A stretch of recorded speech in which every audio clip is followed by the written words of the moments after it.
Dobrý deň, v tomto návode si povieme, ako môžete ovládať jednosmerné motory. Keďže Arduino nedokáže dodať motorom dostatočný prúd, musíme použiť špeciálnu súčiastku. My využijeme modul L298N. Tu je jeho schéma zapojenia. Na tomto obrázku vidíte časti, kde môžete pripojiť vaše komponenty. Poďme si ich teraz popísať. Vo vrchnej časti modulu nájdete konektory, kde môžete pripojiť vaše motory. V mojom prípade som na ľavú stranu pripojil ľavý motor a na pravú stranu pravý motor. Do svorkovníc AUT1 a AUT4 som pripojil červený káblik z motorov a do svorkovníc AUT2 a AUT3 som pripojil čierny káblik z motorov. Ďalšia svorkovnica slúži na napájanie. Na svorku VS pripojíme plus z batérie. Na svorku Ground pripojíme spoločnú zem z batérie a Arduina. Na ich prepojenie môžete využiť kontaktné pole, ja som v mojom prípade využil vagosvorku. Vstup VS slúži na napájanie logickej časti modulu. Tento vstup môžeme zatiaľ ignorovať. Ignorovať ho môžeme pretože internú logiku budeme napájať z batérie. Keď necháme jumper regulátora na module, interná logika bude napájaná pomocou 5V regulátora. Ako ďalšie využijeme pripojenia pre riadenie smeru motorov. Vstupy IN1 a IN2 budú pre jeden motor a IN3 a IN4 pre druhý motor. Pomocou nich môžeme teda riadiť smer motorov. Ak sú na vstupe logické nuly alebo jednotky, motor bude stáť. Pokiaľ je jeden vstup logická jednotka a druhý vstup logická nula, motor sa bude pohybovať dopredu alebo dozadu v závislosti od ich kombinácie. Ako posledné budeme ovládať rýchlosť motorov. Využijeme na to vstupy NA a NB pre prvý alebo druhý motor. Pokiaľ na týchto vstupoch máte jumper, odpojte ich a pripojíme tam pevný výstup Arduina. Moje zapojenie nájdete na stránke Road2Fay. Poďme teraz do MATLABu a pozrieme sa, ako môžeme ovládať motory pomocou príkazov. V MATLABe máme vytvorený jednoduchý skript, pomocou ktorého budeme ovládať motory. Ako prvé musíme vytvoriť objekt pre spojenie s Arduinom.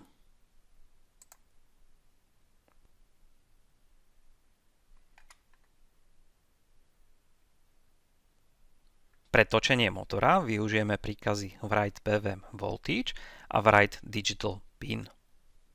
V mojom prípade rýchlosť prvého motora ovládam pinom D2 a smer motora pinmi D3 a D4. Poďme teda vyskúšať otočiť prvým motorom.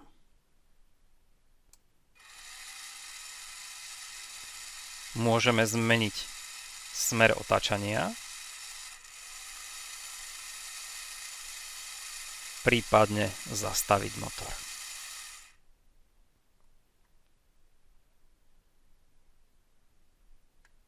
Poďme si otestovať druhý motor. Najskôr si ho teda otočím na kameru.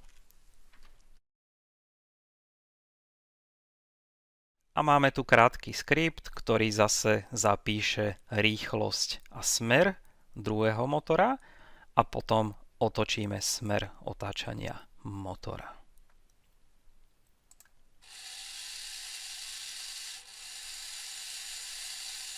Môžeme motor znova zastaviť.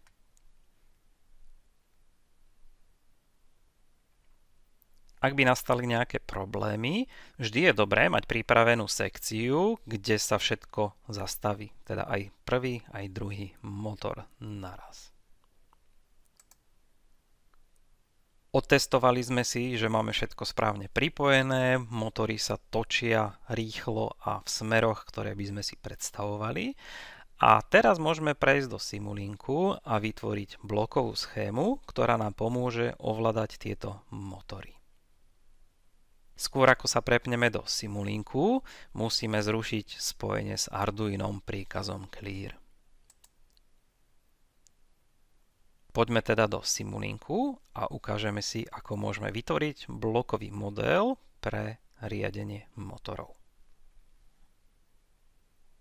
Simulačný model už mám nakonfigurovaný pre beh na Arduine a do modelu som pridal potrebné bloky. Poďme si teda zostrojiť ovládanie motorov. Ako prvé využijeme konštantu, ktorá bude reprezentovať rýchlosť motorov. Nazvime ju M1. Keďže môžeme využiť PWM signál, rýchlosť motora v oboch smeroch bude od 0 po 255. To znamená, že táto konštanta môže nadobúdať hodnoty od minus 255 až po 255, pretože budeme zopínať túto rýchlosť pre dva rôzne smery. Rýchlosť ovládame blokom PWM. V mojom prípade je rýchlosť ovládaná cez pin 2. Blok PWM vyžaduje hodnoty od 0 po 255. Aby sme do neho mohli púšťať vstupy v rozsahu od minus 255 až po 255, musíme využiť funkciu absolútnej hodnoty.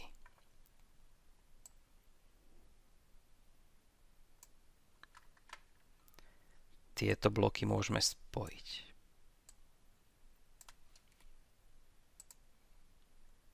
Smer otáčania budeme ovládať pomocou dvoch digitálnych výstupov. Tie si teda zapojíme a spravíme kópiu. Môj smer sa ovláda pinmi 3 a 4.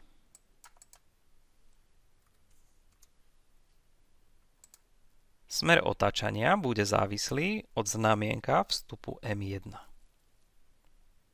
Využijeme blok Compare to Zero, aby sme porovnali, či náš vstup je väčší alebo menší ako 0.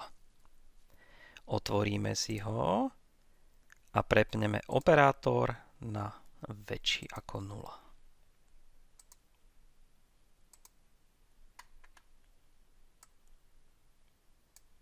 Pripojíme ho na náš vstup M1 a do prvého digitálneho výstupu. Druhý digitálny výstup bude reagovať na opačné znamienko.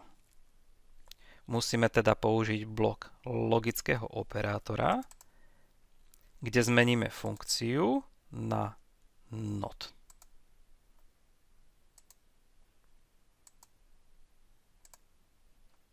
Dáme si ju k druhému výstupu a signál potiahneme za porovnanie na 0.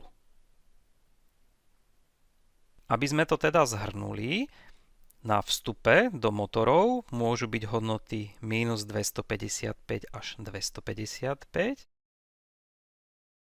Blok absolútna hodnota ich bude prevádzať na rozsah 0 až 255. A smer budeme detekovať znamienkom vstupu motora M1. Ak bude kladné, do digitálneho výstupu na pine 3 pôjde logická jednotka, ak bude záporné, pôjde tam logická 0. Do výstupu na pine 4 pôjde zase naopak logická 0, ak vstup bude kladný, a logická jednotka, ak vstup bude záporný. Týmto dokážeme prepínať na základe znamienka smer točenia motorov.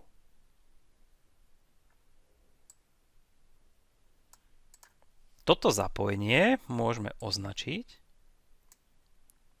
a pomocou pravého kliku a potiahnutiu si ho môžeme skopírovať.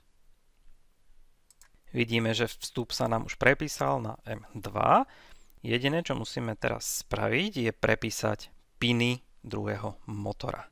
V mojom prípade je PWM výstup na pine číslo 7 a digitálne výstupy na pine číslo 5 a 6. Motory ešte vynulujeme. Zapneme si kameru. Toto ešte posunieme trošku. A našu logiku môžeme vyskúšať v režime Monitor and Tune. Video teraz zrýchlime, aby sa model rýchlejšie nahral. Model nám už teda beží a môžeme vyskúšať rôzne kombinácie pre motor 1 a motor 2. Poďme do bloku M1 a nastavme hodnotu napríklad na 100. Motor sa nám točí dopredu. Prepnime hodnotu na minus 100. Motor sa nám bude točiť dozadu. A keď dáme 0, motor zastane. To isté môžeme vyskúšať na motore M2. Zase nastavíme 100. Motor sa nám točí dopredu. Minus 100. Motor pôjde dozadu. A 0. Motor zastane. Simuláciu môžeme zastaviť. A vytvorili sme model, pomocou ktorého môžeme ovládať oba motory. Zavriem si kameru. A posledné, čo urobíme, je vytvorenie subsystému z týchto blokov. Pri rozsiahlych modeloch a veľa blokoch by bol náš model ťažšie čitateľnejší. Subsystémy pomáhajú sprehľadňovať čitateľnosť našich modelov. Ako teda vytvoríme subsystém z týchto blokov? Označíme si všetky bloky myšou.